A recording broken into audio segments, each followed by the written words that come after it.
Okay, hello everybody. Welcome to Back on Stage Live on April 18th, 2024.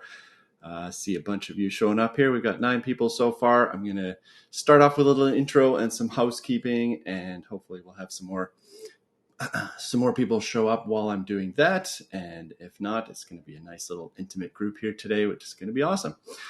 So thanks so much for coming out. For those of you who are new to Back on Stage is essentially an all-in-one team, client, and business management software for live music companies.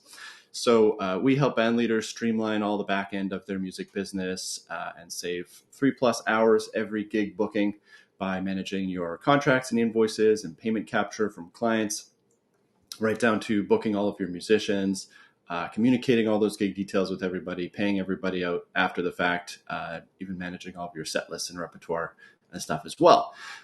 So it's a super handy platform for growing your live music business, and we'd love for you to check it out at backonstageapp.com.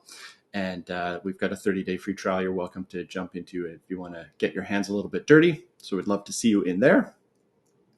And for those of you joining us again, this is our second installment of Back on Stage Live. We are going to be making this a regular occurring thing.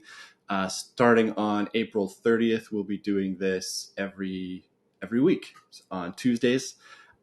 See how long we can keep it running for. So hopefully so you guys can join us for a lot more of those. So April 30th, that's a Tuesday at 11 a.m. Pacific time.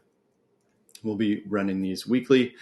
So the idea really with the Back on Stage Live series is really just to help anyone looking to grow their live music business, whether you're a band, a string ensemble, DJ, whatever.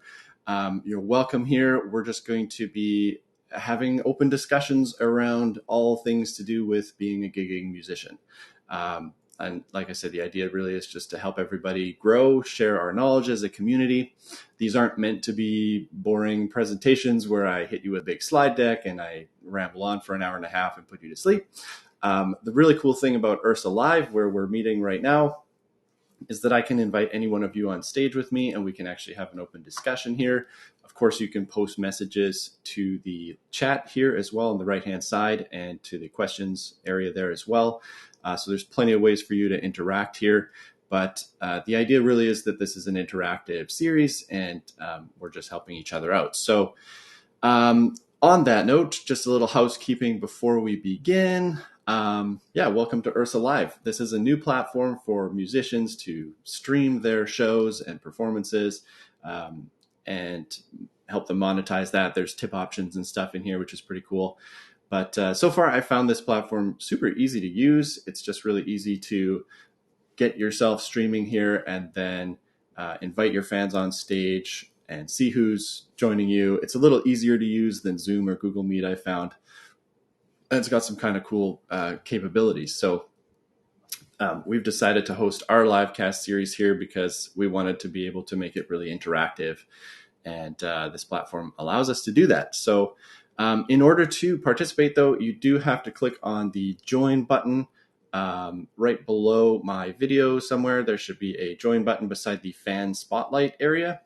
And all you have to do is click on that. You will be asked to sign in. If you don't already have an account, please set one up. I think it's just a name and an email. Really easy. They're not going to spam you or anything. And then that will allow you to join the fan spotlight, just like our friend Hannah Watson has down there. Thanks, Hannah. You can show your face or not, and this allows me to see who you are because right now all I see is a list of current attendees, and it's just a number. So I can't see who you are unless you join that fan spotlight down there. So that really helps me out. So I know I'm talking to some real people here, and you can do things like actually waving at me or putting your hand up or anything like that, so I can see you're alive and we're talking about the right sort of stuff. So I'll give you guys a second to get on there and get signed in. What else shall I mention? Okay, so I'd love to know a little bit about you guys. So the topic of today's discussion is mastering weddings. We're talking all about just everything regarding wedding gigs, from sort of what's involved in the schedule and sort of full run of events and how you can monetize different services of yours along the way. right down to how do you manage your song list and make your show compelling enough, and how many songs do you need? How do you set your price? We're going to talk a little bit about that. Fair negotiation, that sort of stuff.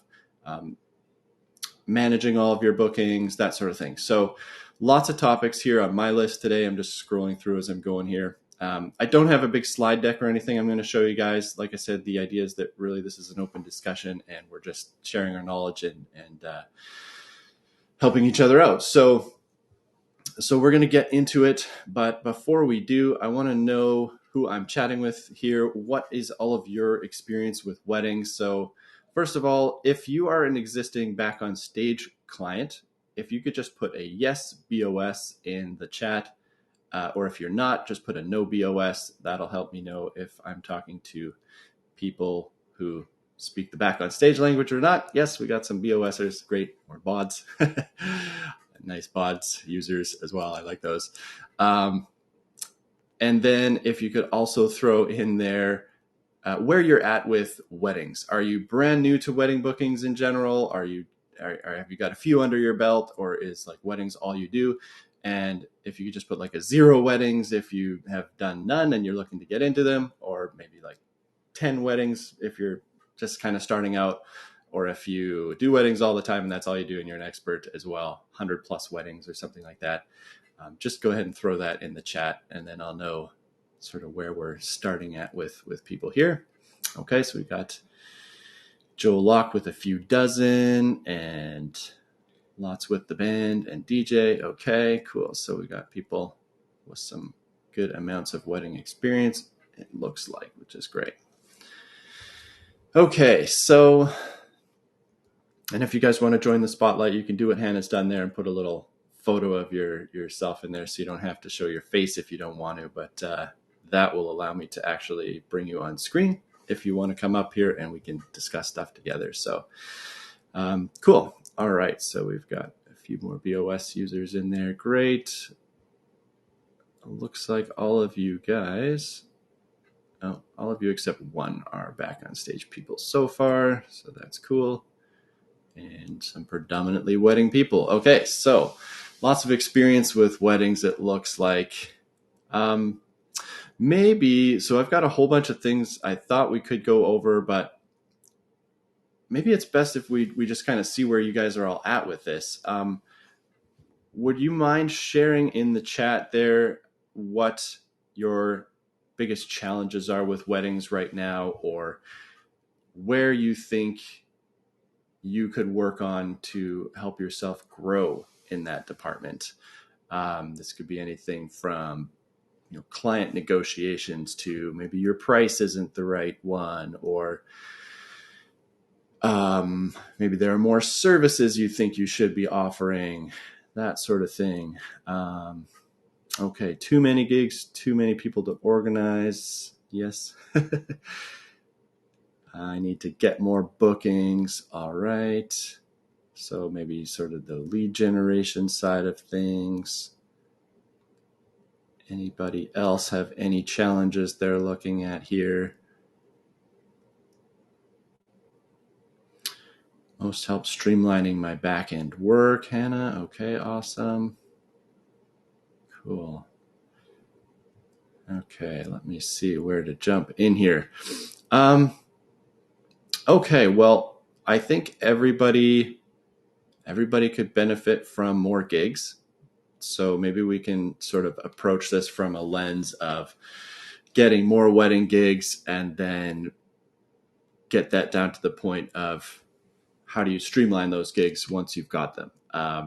Back on Stage is a super handy tool for streamlining all that back end stuff. But of course, we know that like we solve a problem that not everybody has, because if you're not inundated with bookings or you don't have enough bookings, your problem isn't organizing them all because you don't have a lot of them yet. So we kind of need to create the problem first, and then we can solve that problem. So it sounds like, Hannah, maybe you're in the boat of having enough gigs that your back end is a real struggle. So that's great. It's a good problem to have. And then Scott Kelly there, you need more bookings. So let's start with Scott's problem and see if we can all kind of put our brains together on how to get more gigs in this space, and then we can talk about sort of how to manage those a little better, and maybe get into back on stage a bit and work on some strategies that can help you manage those a little better. So,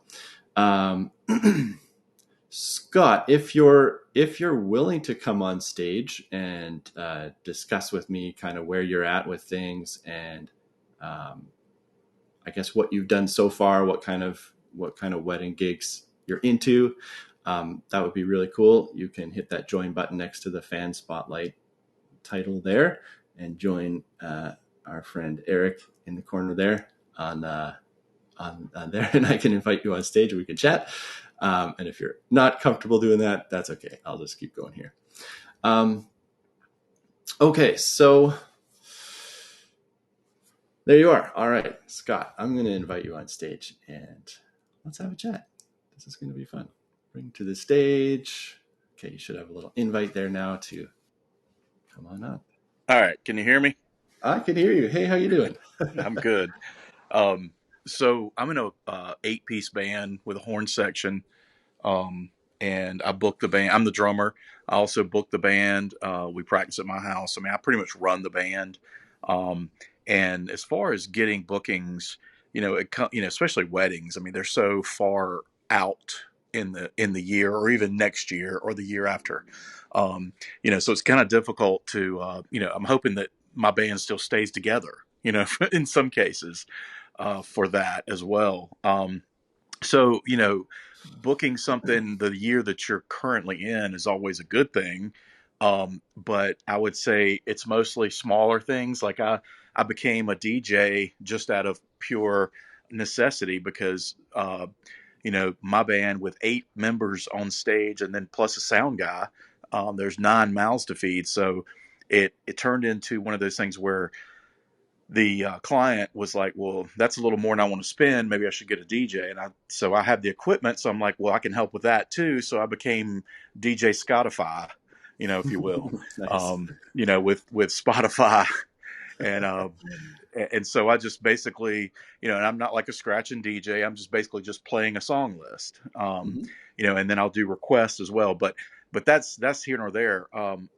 The biggest thing is getting bookings. So it's just kind of randomly coming in.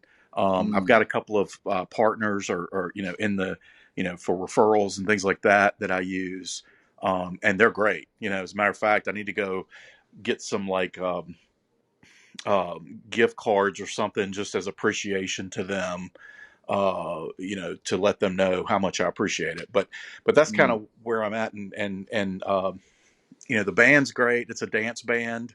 Like I said, horn section, and it's been going well. We've been together for about 7 years. So that's, so I'm just looking to grow it. And I've been trying to, between the band, the DJ, I also run sound for bands. So it's kind of a production company sort of that I've started, that I basically try to sell all 3 or sell any of them to anybody who needs services. Yeah, cool.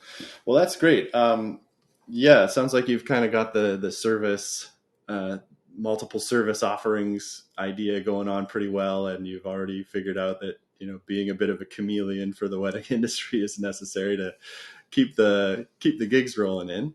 Right. Yeah. Okay. So you mentioned you've got a couple partners. What kind of partners are those? Well, wedding planners is definitely, that's probably the number one thing to look into is finding wedding planners. Event space owners, that's another one. That's huge. But and then of course just word of mouth. Hopefully at a wedding that you're at, somebody else is going to get married that's at that wedding and they saw you or heard you or whatever. And then you get, referrals that way as well. Okay. I'm just going to take some notes here as well. Maybe we can come up with a bit of a list after we're done here. But yeah. Okay. So you've got partner planners going on there.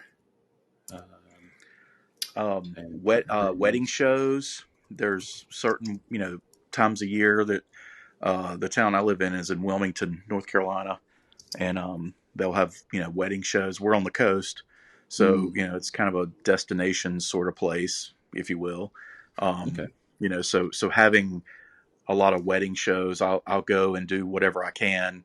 I might just set up my DJ setup, but also pedal the band as well. Hmm. Okay. What have you found in terms of like making these connections with venues and planners and I guess the wedding shows you don't really need a connection so well, but have you found anything is working well for you to kind of make those relationships and are you doing cold outreach to them or just sort of meeting them on the weddings you're doing and then building from there or how's that Yeah. start? So, for example, one of the event spaces, I've done a couple of DJ events there, and the band's played there. And the events coordinator there, we get along great. So it's kind of like, and I've been real easy to work with. Pretty much custom to whatever they need, kind of thing. So Mm, being flexible with whatever the bride needs or whatever the event space needs. mm, Um, if you can provide it, I mean, that's been huge. I mean, being able to just have a relationship with somebody that you can cultivate and hopefully get more bookings from that particular event or event space or planner. I don't know. Did I answer your question? I think we're getting there. Yeah. Okay. So it sounds like that venue contact then, did that start with you just doing a gig there and then meeting them and It did. going from there? It did. Like I would get a gig, and then, um, it may be from the bride, and then she has it at a venue, and then the venue owner gets involved, or at least the coordinator for the venue. So I, make contact with them as well. So it's really just a relationship game, where I'm Mm, just trying to make have a good relationship with everybody that I can, right. and then get repeat business. Okay. How do you nurture those relationships Well, once they're just embedded? I'll send out a text or an email to them occasionally and say, hey, remember I'm out here, or whatever. I'm available. I've got some open dates available for this month or next month or whatever. Just kind of throw those seeds out there for them to hopefully cultivate. Um, and that seems to work. Like the beginning of last month, I sent out a bunch of emails to people, some of my contacts at the different venues and events, and I've gotten a couple of bookings from that where it was just kind of a reminder, just kind of say, hey, Hmm. just wanted to touch base. The season's coming about here, and want to touch base with you and make sure um, my services are available. Awesome. Okay. What about things like schmoozing those people at all? Dinners, taking Oh them well, out I for a haven't drink or coffee. Do you need to do that sort of stuff? I haven't really done that, but like I said, I do need to go. I do need to do some of that, and or something like that. And I suggested just a few minutes ago about maybe buying them a gift card or something somewhere, Mm, but maybe actually going to dinner or something, or lunch or coffee or whatever, just to have a further. Actually, I talked to somebody yesterday about it was a wedding planner, a new contact about it, and we were going to maybe have coffee maybe next week. nice. Okay. Yeah, I'm curious because my in my business. So Eric, the other guy you see in the video down there, he's my business partner on the band side of things, Hey, Eric. and he's the kind of main relationship guy for us right now. But Right. um, he's sort of the king of that sort of stuff. But I'm just interested in what other people's experiences are on how far do you go with these relationships and because yeah, I mean my hunch is that a coffee date every now and again or something like that could really do well. Um, but I personally haven't done a ton of it, so curious to see if anybody else has experience doing that sort of stuff. But one thing I was going to share was I stumbled across a service recently called Send Out Cards, and it's a website you go to, and then basically you can sign up for a card package, and they'll print out a custom card for you and send it to whoever it is you want to send it to. So it's really kind of an easy, hands-off way of keeping yourself top of mind for all of your past clients. And obviously for these sort of relationships as well, I think it'd be kind of a cool thing to do if you were, I mean, with a venue, at least you know their address and stuff. It's pretty easy to find them. So you could send those out to the venue every quarter or every half year, a year, or whatever, and just sort of keep you and your services top of mind. And everybody pays a little more attention to snail mail, I think, than they do to the barrage of emails they get these days. So I haven't tried it out myself yet, but it's something we want to implement in our business pretty soon here too, and give it a try. But yeah, that was one thing I was thinking, because you've mentioned gift cards and stuff too. So I think they allow you to even put gifts with those cards as well. So that might even be something you can slip a gift card in there, or I don't know, a coffee mug or something might be too much, but who knows? If it's a really great relationship and they're booking you all the time, why not? Yeah. Well, yeah. just Okay. asking them too. I mean, one of the ladies that I deal with, I mean, I'm going to probably see her in the next couple of days here, and I'll probably just bring it up to her. I was like, "Hey, what's your favorite restaurant or whatever? We should go have, have lunch or something, or something like that." I without it being creepy date-ish kind of thing. You don't want that to be the case. No. But you want to show your appreciation somehow. Yeah, totally. Okay. What are you doing in terms of like lead generation and stuff? Are you struggling to get leads coming in? Well, just new stuff, and then of course, like I said, with weddings, they're so far off, out in the future, because of the planning situation. Unless, I mean, there are those couple of weddings that that they're like, yeah, it's next month, or whatever, and it's like, oh wow, okay, but you know, I also offer. I mean, I know this is kind of a side note, but I'll also offer like a la carte kind of situation where I'll always bring up the fact that, have you ever been to a wedding where the ceremony, you're sitting in the audience or whatever, and you can't hear?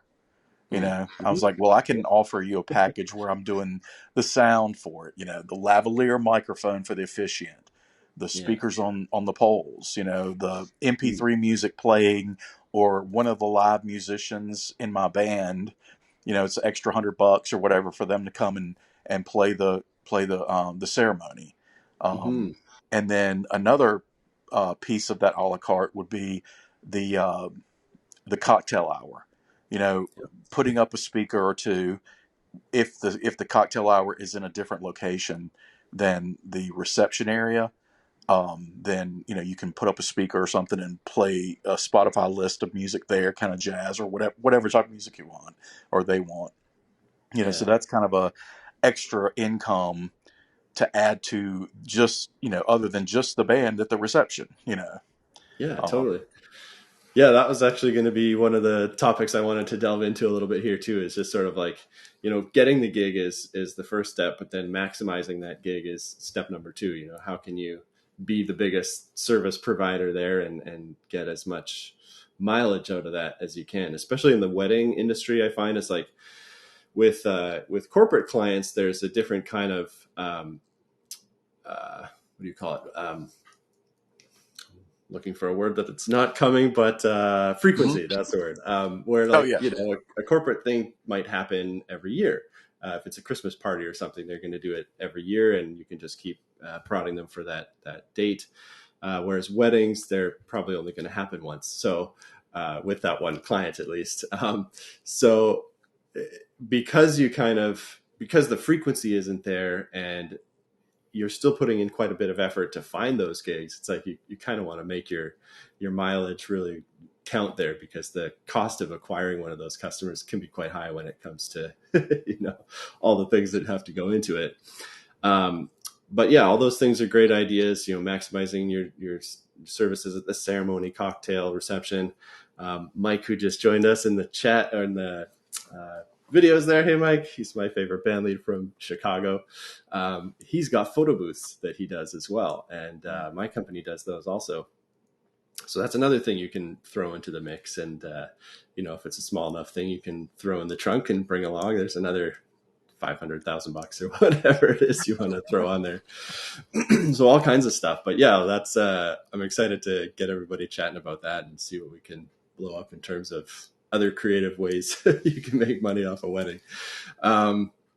Cool. So yeah, so that's an interesting relationship building advice there. I'm trying to think if there's anything else I can input for lead gen sort of stuff. Like websites and things like that. There are all sorts of, the Bash, WeddingWire, all these places where you can list your band and hope for the brides and grooms to find you. Have you explored any of those options at all? And what's your experience there if you have?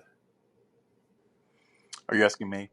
Yeah, asking you. Well, Yeah. You're still here. You can sit down at any point if you're like, hey, let somebody else talk. I can kick you off, but you're still here. So, well, I'll tell you, as far as like the WeddingWire and things like that, I have certainly been approached about it and asked about doing, signing up for that. But right now, I'm not, spending money. I know the old adage is, you got to spend money to make money, but my idea of spending money is getting business cards. Right. And like, okay, well, maybe buy a speaker or whatever, or, buying equipment or something. But, yeah, right now I haven't taken that leap, of spending that money to be part of, one of those, which I probably should, I guess, cause then it hopefully would pay off. Well, I'm glad you brought that up because, I can definitely share some experiences with WeddingWire. And I know Mike's got experience on many other sites there as well, but he's also suggesting keywords, SEMrush, all that sort of stuff. So that's sort of search engine optimizing your website and all that stuff. That's a huge project and big investment, but can definitely pay off really well in the long run as well. Yeah, I'm liking where this discussion's going, just sort of all around marketing your band and getting those leads coming in. Let's see, Mike, do you want to come on stage for a bit and share some of your experiences with stuff here? Give me the thumbs up. Okay, let's get Mike up here. Stage should have a little notice there in a sec. Hello, oh my God, I'm so big up here. Hello. How are you doing? I'm doing great. How are you? I am awesome. Congrats on the new live stream here. This is so awesome and so needed within the wedding community here. So I know, right? This is so great. I joined a little bit late, but all good. I think a couple of the things that have really worked for me, like as soon as I stopped relying solely on WeddingWire and the Knot, they're great because they house all of our reviews. At the end of the day, that's where couples go to find your services, right? But that's not the whole piece of that's one piece of the pie, I wouldn't rely on them to pay all my bills, I just don't. I rely heavily. Brides are all over TikTok. They're all over Instagram. They're all over Facebook. And you don't have to spend a bunch of money with ads either. There's a really great free tool called SEMrush, where you could literally type your website in, type in 2 or 3 other competitors that you are essentially in the same market as, whether they're local DJs, bands, companies in your area, and it'll come up with a pie chart and it'll say, okay, these are all of the keywords that you guys have in common. These are the keywords that are really, really weak for you. These are the ones you're really, really strong on. And these are the ones where you have no keywords in common, but all of your other competitors share these keywords. And when you start using that in the blog posting and then even the hashtags, like hashtag, not just making them up off the top of your head, but wedding music bands, not one I would think of off the top of my head, stuff like that is really, has really been great too. And, I just think I don't, I mean, I'm paying for WeddingWire and that. I don't think it's a bad idea, and I think it's great, But they're also Zola. They just came out with like a really great way to find couples on there. You could actually you could literally find couples on there. It's crazy, who are like looking for services in your price range. So I just think there's just so many great tools out there that it's hard to just say that one thing is really bad and where one thing is really great, because at the end of the day, where the brides are is where the money is, So True. Yeah, awesome. So you're using WeddingWire, The Knot, Zola. Are those all? I mean, I know WeddingWire and The Knot you can pay for. Is Zola a paid thing? Zola's free. Actually, they just came out with, at least where I'm at in Chicago, they came out with a paid subscription. It's nowhere near as much as WeddingWire and The Knot, and also. Party Slate is also really great because Party Slate, I think you get to showcase up to 3 events now for free. And what Party Slate is it's great because when you tag other vendors, it appears on their profile. So when people are looking at this hiring a wedding planner, they're linked back to. My dog is going crazy here. Your company. So that's another great tool as well that I've always loved. Awesome. Especially when they're getting married at your venue. Because you can say, "Oh, I've actually played at this venue before. Here you go. Here's a whole album." Yeah, so, no kidding. Yeah. Oh, that's awesome. Yeah, that would be pretty powerful. Party Slate. Okay, I'll have to check that out. What's your experience currently on WeddingWire? I know I talked to a lot of people about WeddingWire, and it seems to have really mixed reviews, but probably more on the negative side from what I hear of people being like it costs a lot, but the leads are kind of mostly duds. And what's funny, if you look at a lot of companies Knot page versus their WeddingWire page, they always have way more reviews on the Knot, because they're actually reviewed in more categories on WeddingWire. So not only are they just a 1 review, but it's also, hey, 1 to 5 communication, hey, 1 to 5, responsiveness, professionalism. And so there's a bunch of different ratings they have to do it. I think it freaks a lot of bands out. So if you look at a lot of bands, it's like 200 reviews on the Knot and 100 reviews on WeddingWire. I don't want to send them that. but no, I mean, I think they're both good, and the only reason that I say that is because I'm able to go back and kind of know how much I'm getting out of the investment, but there is a lot of, hey, please send us your pricing and packages, and I think a lot of people in my friender group kind of are intimidated by that, because they're like, I don't want to send, I don't want to send pricing and packages to everybody, because that's what they're looking for, pricing and packages. And then the conversation's over. They're just going to shop meet everybody else. But really what they want is just how do you say? I sell results before I sell price. And if you don't want to hop on the phone or set up a phone appointment, that if you really want pricing, that's a whole other conversation. Happy to give you pricing in a different way, but I think it's good. I think just people, it's the messaging that I think a lot of vendors struggle with, because they ask for pricing and packages, and you send a pricing and packages, and the conversation's over. But I think it's good. I think if you're in a big market, and I think that's where the brides are. Interesting. Okay. Do you find your bookings from WeddingWire? Like, I know you offer many different things in your. Maybe you can just speak a little bit about what your company does, so the people here kind of know what your range of services is. Yeah, and honestly, I think the WeddingWire and the Knot helped me grow the list of services that we offer, because if we didn't offer as many services, then we'd be turning down more leads. So, hey, if you can't afford, and by the way, with budget, I don't pay attention to budget at all, because people just don't know how much a band costs. They don't know how much a DJ costs. So if you're just, if you're just shooing them away just because of the budget they wrote, a lot of times in the past I've done it. You know, I'm sure I've turned down a lot of business with people who just didn't know how much a band is supposed to cost. You know, but Yeah, totally. but if they, you know, so we do bands and we go up to 15, 16 pieces in our groups, and we'll do up to 7 events in a day, and we'll do DJs, but the DJs is like the hybrids. So a lot of times when, you know, hey, there's no way this is going to work in our budget. And not only that, but the spacing too in the venue. Oh man, well, you know, how about something like you were talking earlier? You know, our DJ hybrid paired with our photo booth, or paired with a jazz trio, or something like that.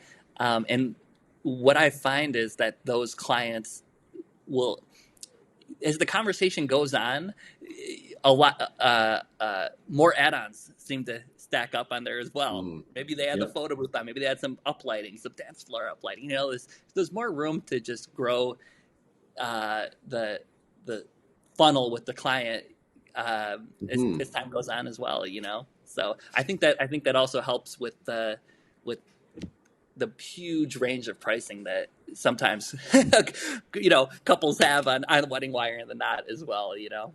Totally. Do you find there's a specific sort of budget range that you're getting booked in the most on these types of sites? Is it like, are there cheaper clients on WeddingWire and pricier ones on the Knot, or is there anything like that you're noticing? I don't really track that, but I've had some, I mean, to be honest, some of the cheapest weddings we've ever done are from the Knot, and some of the most expensive weddings we've ever done are from, you know, from the Knot. And so I think it's also just because the Knot and SEO, they have the Knot and WeddingWire, they have really good SEO. They just are just the masters of people's name just coming up at the top of Google. You know, nobody else could beat the Knot and WeddingWire. So actually, how much is it of just those couples looking for your company name, and they just happen to come to the Knot and submit an inquiry through the Knot? You really don't know, you know. So it's hard. It's hard to track that. But you know, I always say with pricing, it's like if you want the cheapest band out there or the cheapest DJ out there, if that's what you're looking for, then we're not for you. You know, if you want like if you want, you know. What is that email in the back on stage template? Your heels hurting from dancing all night long, right? Or what like your intro email there, or like oh my god, the messaging, right? Like hey, music can make. We do a lot of Jewish weddings, so music can make or break the event. Hey, at Funktastic Productions, the only thing that'll be breaking is the glass. That's it, you know, from stomping on the glass, right? So you know, I think that. There's some little pieces really can kind of add up to the whole picture there. Just a thriving business. It's just not. I'm not always looking for the greatest wedding, but I'm also looking to kind of keep everybody working as well. You know, with our DJs and our trios, and Yeah, totally. Wow, interesting. Yeah, okay, cool. That's good to know. I mean, my personal experience with WeddingWire was that it didn't really perform super well for us. I mean, you can pay your way up to the top of the food chain on their searches and stuff, which I don't know, maybe that's helpful. But we found it was bringing us a lot of leads that were that we'd never even hear back from again. They'd just sort of show up on the radar, and then we'd send them a few emails, and they'd never respond. And then I actually did some, you know, I investigated the platform a little bit, and because you mentioned the sort of stock message you get, hey, we're interested in pricing and packages or whatever. And so I went onto the platform as a consumer and messed around with it a little bit. And what I found was that when you go to a vendor's page and you click on their little contact button, it pops up a message template for you that's like, hey, here's this message template. We're interested in pricing and packages. And all they have to do is hit the send button. And so it's really easy to just plop that template in there brainlessly, not really having to think about it. And when they hit the send button, then it pops them up another message that says, hey, we found these other 10 vendors that are similar to this one. Do you want to ask them for pricing and packages as well? and they just hit another button, and boom, now they've submitted quote requests to 10 different bands whose profiles they've not even looked at or don't even know anything about. This is the most annoying thing to me in the whole website, is that, as vendors, we're supposed to put a lot of personalization in our inquiries, right? We're not supposed to send templated emails to everybody, but all the brides and grooms can send templated emails just to to all the vendors. But I really think, and I'm sure, obviously you're a pro, and I'm sure that wasn't the case, because you're in a different, you're in Canada, I'm in Chicago, so it's just different regionally too, but I'm sure. But this isn't from me. This is from Alan Berg. He used to be the VP of the Knot for many, many years. And he kind of equated it to, asking too high friction. Like asking for a phone call right away in the first message is too high friction. It's like going out to meeting a girl at the bar. You just go up to the girl at the bar and say, "Hey, you're really attractive. You want to come over?" No, it's say, "Hey, like, can I buy you a drink? Right? Can I, what's your name? Where you, do you live around here?" It's very, very like, it's a kind of, meant to be kind of like a back and forth. And I think what happens is a lot of times vendors are responding with their pricing and packages, or, "Hey, you want to jump on a call? No, I don't want to jump on a call. I don't even know who," So I think maybe it's the messaging. And then also, like, I agree with you too. There is like spam on there. There's like, people who truly want to, who are searching for, who want champagne on a beer budget, So I think it just comes down to also having some great reporting and making sure that, hey, like, is this investment worth it for me? Is this where my competitors are? Yeah. Am I is my messaging right? And there's a lot of like, well, oh my God, the great thing about Back on Stage is there's so many great template emails on there, or, you can, vendors can get help and kind of get some fun emails to kind of liven up the conversation, add some humor to it, and add some back and forth to it, Yeah, totally. Well, cool. I'm wondering where we can take this, because I feel like we've covered a lot of good ground on sort of different ways of getting gigs. I've got one more thing I want to say about totally. this, about pricing, is that if you say you're starting, first of all, I hate pricing on the website for all the reasons we're just talking about. But what I don't like is our starting prices, because then if you're responding on the lead and we start at $5,000, but then all of a sudden they get a quote for $10,000 or $8,000, the price is very different. So my favorite thing to do is to give a range of pricing. Hey, we start in, the two numbers are very, very, very different. Hey, we start here and, we end here, very big different numbers, right? But most couples, they end somewhere up around here. And that way, wow, I don't have to spend at the top of their budget to get something really amazing with this company, Yeah. That's what I was going to say, is that I love kind of ranges more than anything, than because we used to put starting prices on our website, and this is not what they advertise. I don't, Right. Yeah, managing the it, expectations, right? Yeah. That's awesome. Good advice. I love that. We do ranges as well when we're kind of discussing with people, and I think that's a great way to go about it, because managing expectations in this industry is huge. As soon as somebody feels like you're trying to scam them or whatever, they're gone, right? So I think that's great. Sort of the three price magic of low end, high end, most are around here. Use that social proof in there a little bit, and then of course your full range. So if they need to be on the budget side, they know there's an option for them, and if they're really trying to spend a lot of money to impress people, they know where you where you can get them with that as well. What about lead generation for you? And maybe we can wind back to the conversation I was having earlier with Scott, just like about how you build relationships with these vendors you work with, or how you find clients a lot of the time. Obviously, there's the WeddingWire and Knot and all the websites, but are you employing any other methods that are working for you currently?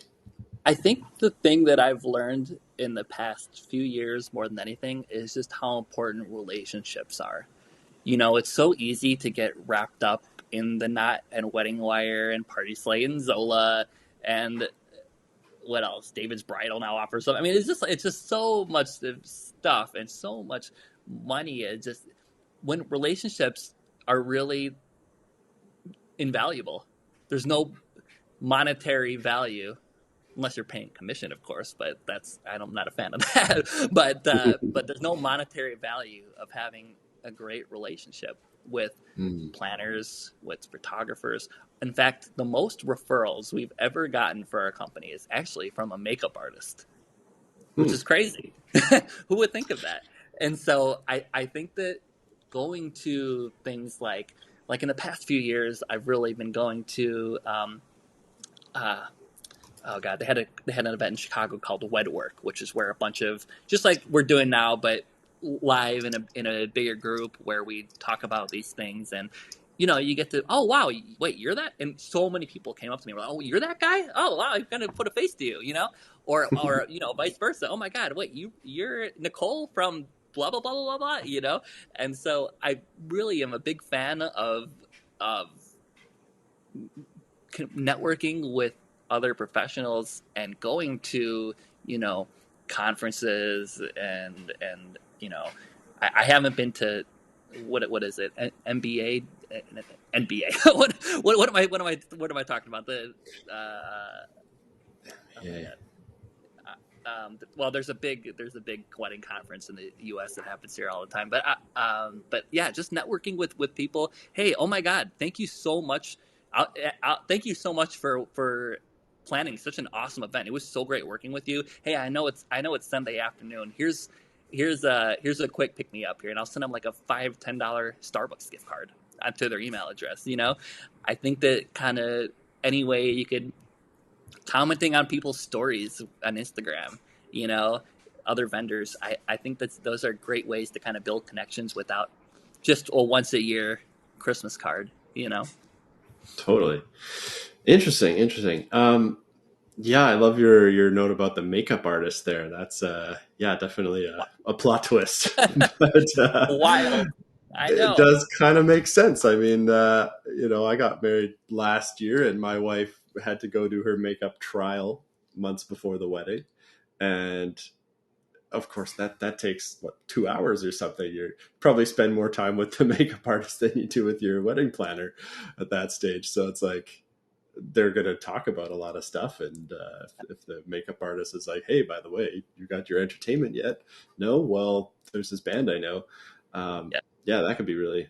And also when you are at the wedding, we spent a lot just getting really nice big bandstands that say our name on them, for other people who are at the wedding, so that's also something there, is like how you're presenting yourself at the actual wedding. Do you have signage with whether it's like a stand, a DJ booth, something with your name on it? And your name is really, because every time the photos come back, right, they're going to send it to their friends, they're going to post on Instagram, and 9 times out of 10 they've either seen it there or they're going to see it in the future in a picture with your name somewhere.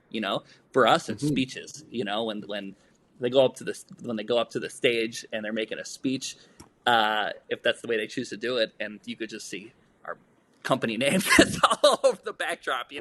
So those are a couple that I could think of that have helped over the years.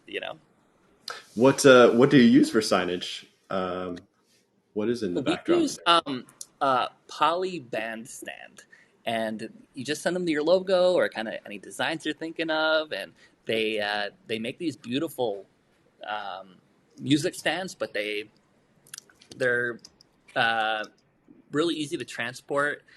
You could even put a little uplighter underneath it because it's and it lights up the front of it because the material it's made out of. Even some of like the DJ booths, if there's a way to kind of project your name onto the front of it, or even like projecting the couple's name onto it is great. Mm. I think is awesome. So Hmm. I'm not a fan of handing out. It's like you don't want to go too far with it. You don't want to be walking around the wedding party and handing out your business card. That's not Right. classy to Yeah, me. yeah. But small ways like that is always great. And then after the wedding, what I do is I tag everybody on Instagram. Everybody, I go down the list. Makeup artist, photographer, venue, transportation company. Right? I don't care. I want to showcase everybody that was a part of this event because 9 times out of 10 they're going to share it to their story. They're going to the bride is going to share it. So there's just a lot of things with your name that you could think about to kind of get yourself a little ahead of your competitors a little bit more without upping your not subscription $5,000 or whatever they're charging. True, true. Cool. Okay. Yeah, those are some great ideas. Yeah, definitely keeping yourself top of mind for all those vendors. I wonder if you've tried anything sort of real worldy, like doing a manual card send out or anything like that. Have you ever experimented with that? No, I have not. I don't think I've done that. What do you mean a manual card send out? What do you mean? Like if you did I don't know if you were logged in at the point where we were chatting about the send out cards website or not. Did you? I Did wasn't. that No, part I'm of the sorry. I must have missed it. Yeah, no, Scott, who was up on stage before you, was talking about, just sort of the process of getting gigs and building relationships as well. And I mentioned that there was a website I came across recently called Send Out Cards. And it's a way for you to kind of more or less automate the whole greeting card, whatever follow-up card approach. So super handy for businesses who kind of want to stay top of mind for their clients, and do it in a way that kind of cuts through the email and text noise, because everybody pays attention to snail mail, right? So and it's totally customizable. So like what I'd like to start doing with our band is getting a photo at the end of the gig with the couple in front of the band. So it's like a really nice little memento of like, here's us with you. It's not just a photo of the band or whatever, which is not that personal.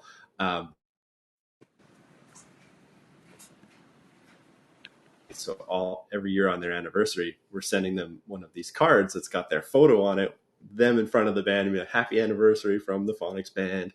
We had such a great time at your wedding. Like just those little follow-ups, I think. Obviously, like a wedding couple isn't going to be booking you for their wedding again every year, but they have anniversaries. They have friends. They have parents who have anniversaries. They've got people who have birthday parties. They have birthday parties. Like there are plenty of ways for them to kind of get you into their circles of influence again, if you're staying top of mind. And I think that, like, I don't think there are any other vendors that are doing that. And so That's what I was just going to say. I don't know anybody that's doing that. Yeah. yeah, I don't so know I would, anybody. That's very cool. That's very cool, especially because they're probably not the only sibling in the family or the only person in their extended family that's having a wedding. So absolutely. that's super thoughtful. That'd be great. Yeah. So we haven't started that yet. I just found this thing a couple of weeks ago, so I'm like, okay, we're going to check that out and see. But yeah, it's just sort of a thing where every year you could, I think you can schedule those to go out or whatever, and it's super affordable. Like they have this introductory package, I think that's like $20 for 20 cards sent anywhere in the world or something to get you started. But that I think is one of the big things about, like, it's so hard to find customers these days, and I forget what the number is, but they always say it's like exponentially harder to find and convert a new customer than it is to get an existing one to just buy from you again. Yes. So yeah, and of course the best marketing in the world is word of mouth, no matter where you are. So if you've got those customers who are already your advocates and already love you and your brand, and you're just reminding them again and again, hey, we're still here, we still love you. It's just like it'll be top of mind for them when they go to the bar on Friday night and their friend's like, guess what? We're getting married. And they're like, oh my God, I got this band. Definitely. You know how I wish it was? I wish it was like that also with competitors. because Mm. competitors, if you think, I was listening to this podcast, and it was, the guy was saying, I can't remember the name of it at the moment, but he's, your competitors, they're real people too. And I was like, oh my God, they are. Like, these are just normal people, like, and over the years, I've made friends with a few competitors, right, where we get a lot of the same leads and all that stuff. And honestly, he stood up at my wedding recently. We just became that good of friends over the years. And if I was booked, couldn't take on anymore, I would recommend him. He would recommend me. And I wish that it was also like that with that level of staying top of mind, was also like that with other competitors. I think this is a space where we all, for musicians, like, we're musicians, we're very like different people than everybody else. Musicians are some of the most like emotional people. You ever notice that? The most emotional people you could ever meet, And so I think that we need to kind of cultivate this community and be friends with one another and respect one another and refer one another. And competitors stuff is just like literally just another resource. So I think if there's a way to do that with your competitors as well, that would also be good. We used to do this one thing called Greetable. It's spelled Greetabl, and they came on the not webinar one day, and that's how I found out about them. And you could send them a note, and then you could also attach a gift. So like we would attach like some, like, I don't know, champagne gummy bears or something with a personal note and stuff. But there was no way to kind of automate it. So if there's some automation in that tool you were talking about, that was really cool. That'd be really cool for like an anniversary or something, It'd be great. Yeah, interesting. Yeah, no, I love, just competitors are people, they're friends, or can be friends, sorry. But yeah, the whole idea of helping each other out, I think is so huge. And hence us being here today and trying to get this whole thing started. We got 8 of us here today. Woohoo! We can all be friends. It's funny because I found there can be a lot of, I don't know if pettiness is the right word, but in our industry, I found that a lot of competitors or a lot of band leaders are really afraid of sharing what they know, or like they just feel like they're on some crazy trade secret that they can't let their competitors know about. And I can't tell you how many band leaders I've talked to now running this Back on Stage thing for 5 years, but hundreds, and they're all doing the same thing. And I'm like, it's not secrets, guys. Like, it's just a matter of how much do you want to bash your head against the wall to figure it out yourself? Or do you want to be part of a community that's already been there, done that, where we can all help each other out, and bring up the whole industry as a whole? Because the way I see it, like, none of us are in this alone. And the more we silo ourselves out and try to be alone and try to get ahead by, locking everything down and making it our own secrets, we're really just doing a disservice to the whole industry. Because when clients come to interface with us, they have a terrible experience. It's like, this band is sending them this crazy labyrinth of Google Sheets for them to fill out. And this band doesn't have any idea of their own pricing. And this band can't book that far in advance. And like, everything's so unstandardized and so different that it makes the whole process of booking and hiring live entertainment really difficult. And that's not a way to set our industry up for success when everybody has to struggle with it so much. It's like, how many times are you going to go back to that gas station if, like, you have to walk all the way to the back to get the little nut and bolt to put your own pump together? And then, like, it's like, it's ridiculous, right? We have to make it easy for people. And the more we can talk and share our ideas and all that, yes. I think that's... And I think us being, not, I was going to say the younger generation, but not, I am personally, and you're not, Ruben, that old where I'm still sending spreadsheets out to everybody like it's 90, 95 or whatever, But Yeah. I think, I use Back on Stage all the time in my sales inquiry calls, and I tell Amber and everybody else to do the same thing. Hey, we have this awesome app where you can pick out, where you're gonna be inside of this vendor portal. We could pick out, we can make your set list through this app together. We can, use this app called Back on Stage. And nobody is, most of your competitors, unless they're Back on Stage customers, they really can't compete with that. And for me, I would love, there's nothing more that I'd love to do is to connect with somebody who's been in the game longer than I have. I think that's so freaking cool. I would, no matter if they take weddings from me left and right, I just think it's like the coolest thing to me. Wow, this guy is like literally been in this game so long, all this experience. And then for him, he should be like, wow, this guy's gonna be here after I retire. This guy is gonna be here taking on all these, in the wedding game after me, and I just think there's just such a great opportunity for us all to learn from each other. I went to, I'll give you an example. I'm sorry to call her out, but I went to Hannah Watson's, who's in this group, website the other day. She has the coolest website I've ever seen out of any string company. I mean, it's like, it's insane. And I like texted her out of nowhere. I said, Hannah, like, who made your website? She said, I did. And I was like, oh my God, like, that is crazy, So I just think there's such an opportunity for us all to connect. And because at the end of the day, there's more brides than any one of us need to fill our calendar. We just need to build each other up, man. This is a hard life we're living here. It's we're dealing with people on the most emotional day of their lives, And so Absolutely. I think it could do nothing but great to connect with other people, Absolutely. planners and competitors. So. Totally. Well, this has been awesome. Thanks for jumping up here with me, Mike. I think we are at time for this fun little event today, but let's see, we've had 8 people join here today. So a nice little intimate group.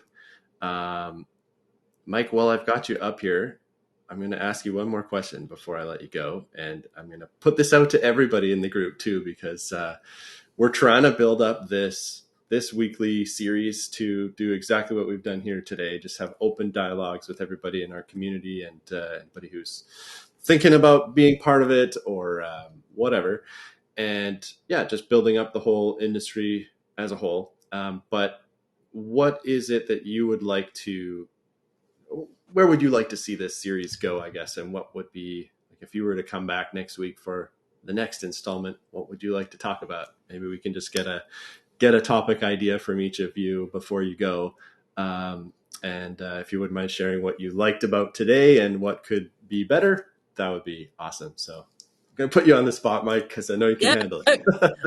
I would love to talk about, I would love to hear from like website messaging, in my experience, just even the words book now, I hate that word. That's a high friction word, book now. There should be contact us, more info, please.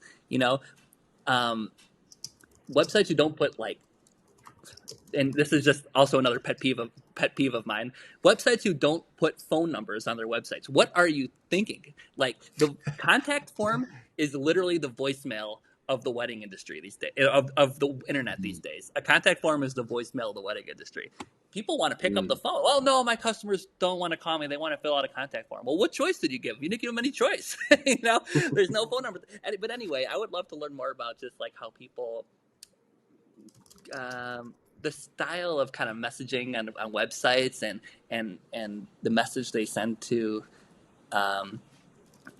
customers or potential brides and grooms, and how they what service are they using? Are they using Wix, Squarespace, WordPress? I would love to know. Website builders. Okay. Using messaging. Yeah, I guess. Okay. So messaging around how you talk about your services, I guess. Is that? Yeah. I would love to know, like, I always struggle with how I get myself in front of other markets, right? Because we're a Chicago company, but we also service like Wisconsin, Indiana. How you kind of present your geographic kind of location on your website is how you describe your services, how you kind of like get people to take the next step with you. You know, is your website just like a means to a contact form, or are you using your website for other sorts of things throughout the planning process? I'd just love to know. Interesting. Okay. Very cool. Taking some notes on that. What did you like about today's session, and would you change anything about the next one?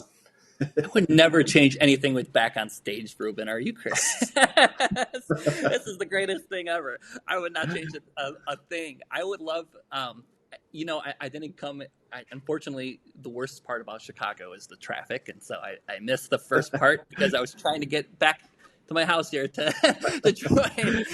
But I would love to maybe... It'd be interesting to chat with non-Back on Stage users, or at least kind of get them in the spotlight here and kind of see how the process is different with, or other ways that maybe we can help others join the platform. I mean, it's one thing I think with a demo, but I think like some real world experience from like some of these, like, I don't know, I'm on the Back on Stage community group, and I see like a bunch of just people just chiming in how awesome Back on Stage is and stuff. And I think maybe getting some more users in this live chat and kind of sharing some real world kind of experience would be great. I think that I think I'd love to know like how people make their price. Are they making their price based on what other competitors are charging, or what their costs are? I'd love to know like how much do you outsource before you call it a day?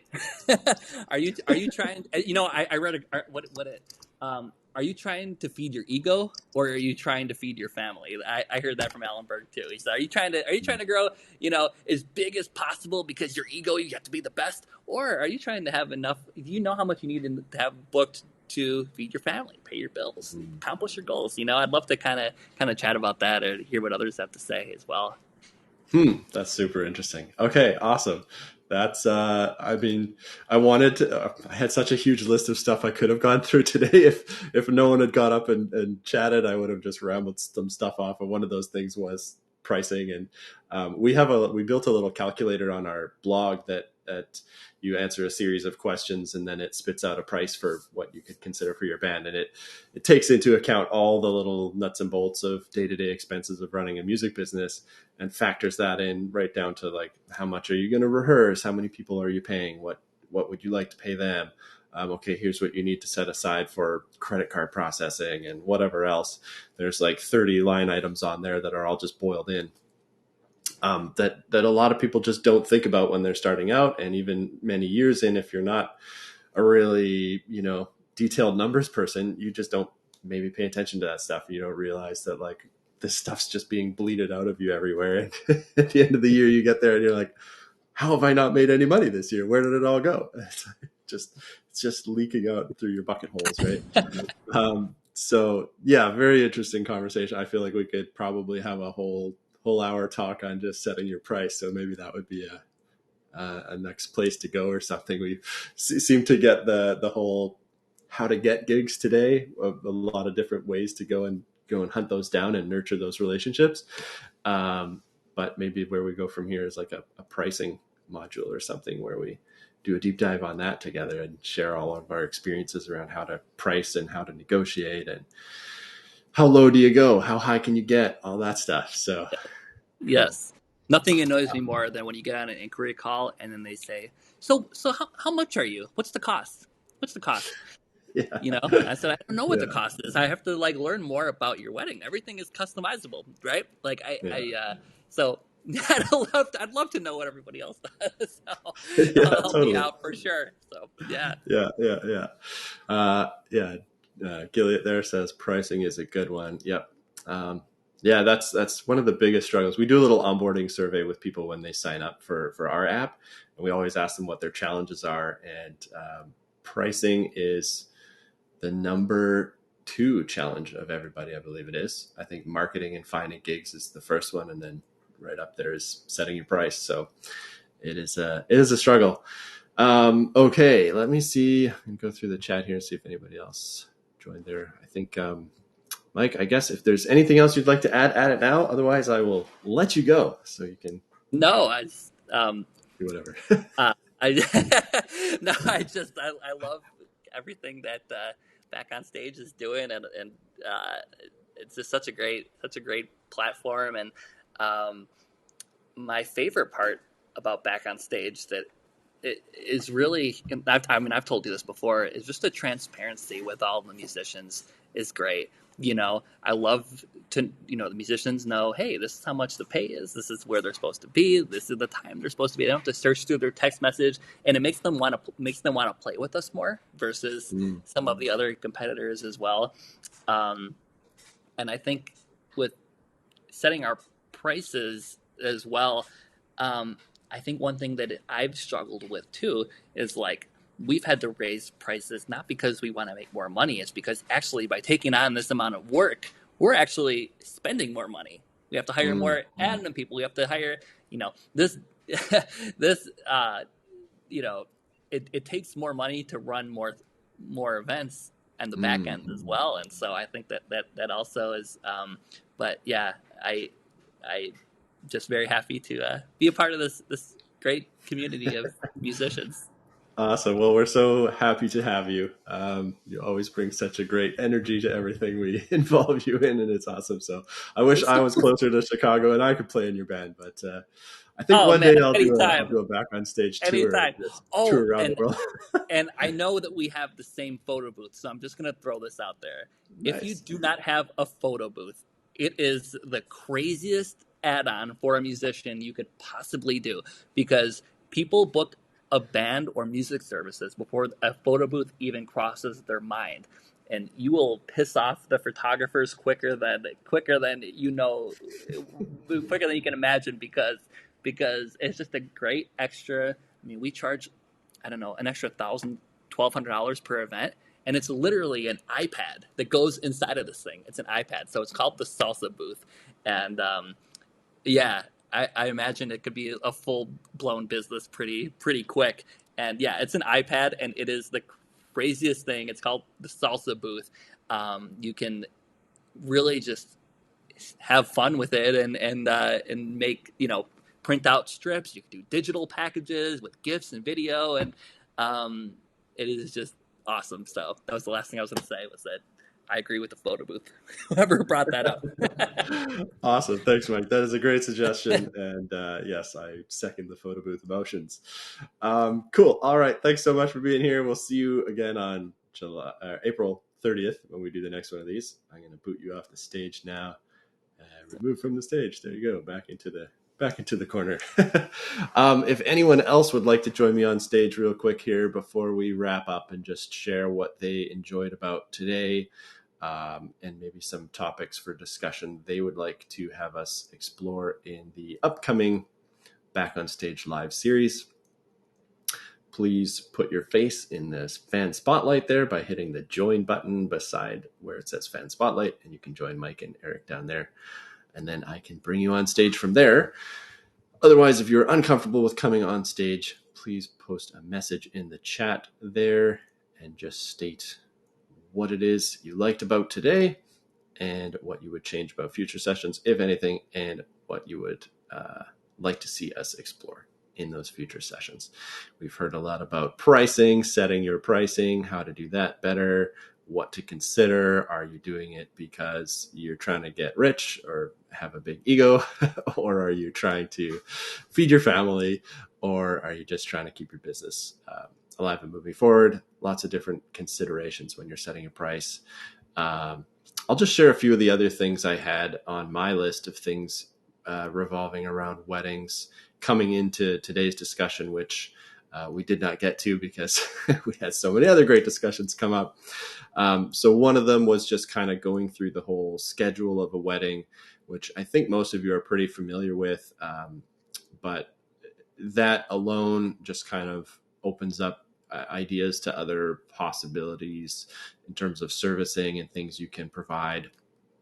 For example, we did chat with Scott a little bit about the ceremony component and how a lot of ceremonies are inaudible because they don't have a microphone or lavalier or anything like that, and people at the back just can't hear. So you're a band, you're there with a sound system. You can bring a sound system and throw that up for the ceremony, charge an extra few $100 or whatever it is, and offer that as a service. And then, of course, after the ceremony, there's a cocktail hour, and maybe there's entertainment or canned music or a microphone needed there.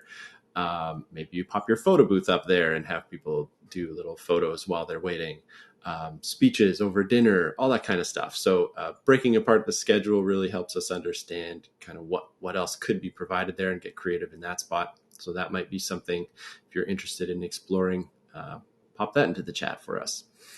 Another thing I've been thinking about was sort of gear and tech requirements. Maybe if you're new to the wedding scene, you're wondering what this best sound system is that you could provide. Or maybe if you have been doing this for a while, if you're outsourcing your sound systems, maybe that's something you can bring in-house and make a little bit of profit there as well.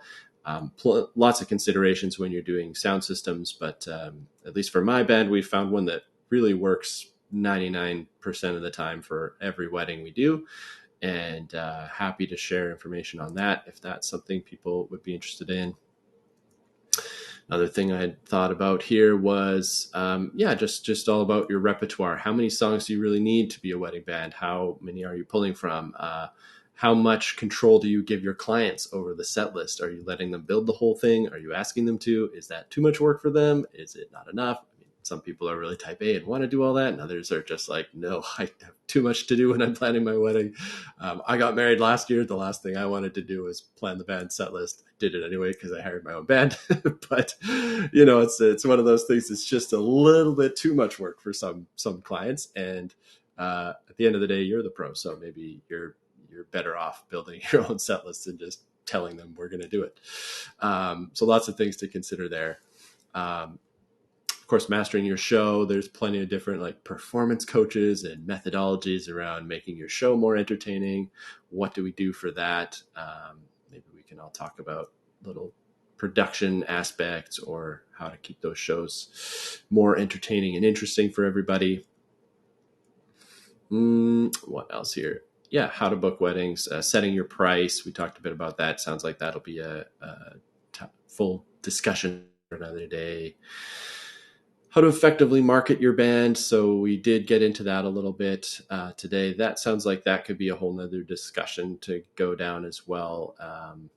But yeah, we got a lot of the wedding websites listed out there, but even just sort of maybe doing a whole episode on how to build your website from everything Mike mentioned, from getting your messaging right to messaging can extend to photographs and videos as well. Those are messaging, right? It's not just in the words. If a picture is worth 1,000 words, then that's a lot of messaging to get right in a photo. So do you show up in your hoodies and jeans in your photo shoot, or do you dress up? How do you do it? All that stuff could be sort of broken down. Maybe we could even look at each other's websites and give some live feedback. That can be something that's hard to get sometimes, but we could help each other out in that way, I think. What else? Yeah, strategies for negotiating with clients. When do you mention the price? How do you get there? Happy to delve into that with people. I'm seeing yes, production. Okay, cool, Mike. That could be a good one to go into. Production discussion would be great. Nice. Okay. Yeah, cool. And then, of course, everything back on stage, like Mike mentioned, there are lots of tools in back on stage that can help this out. So, Scott, I think you said earlier in the chat you're not currently a back on stage person.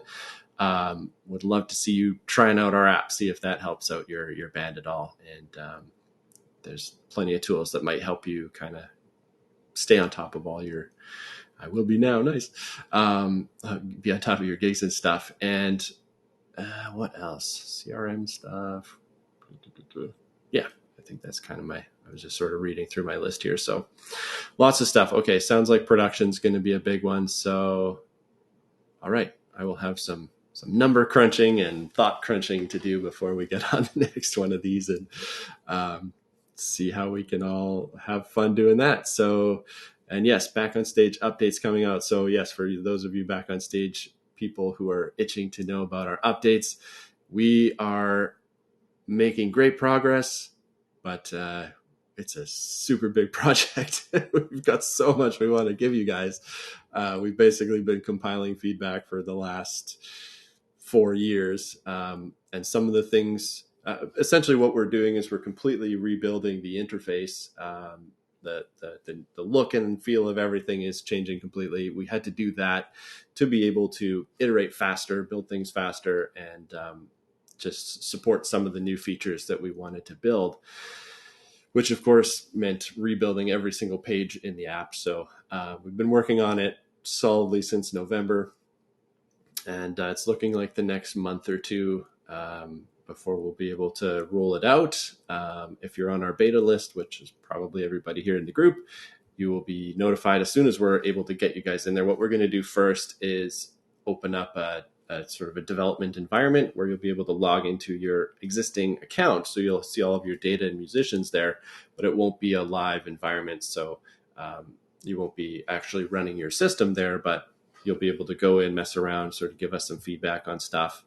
We really want to have you in there getting your hands dirty and messing around with stuff, breaking things, so you can let us know what's working and what's not, so we can kind of get everything fixed up before we go live with it all. So that will hopefully be in the next couple of weeks when we'll be able to start getting you guys in there and seeing what we've got. And then, yeah, hopefully the next month or two before we kind of roll it live to everybody. So that's the timeline we're looking at for that stuff. And happy to share some more insights on that in our next call if you guys want to see any of that stuff, provided we don't have you beta testing by then. Awesome. So with that, I think we will adjourn for today. Thank you so much, all of you guys, for coming out. This has been really fun. I love being face-to-face with people and chatting with you all about this stuff. It's my jam.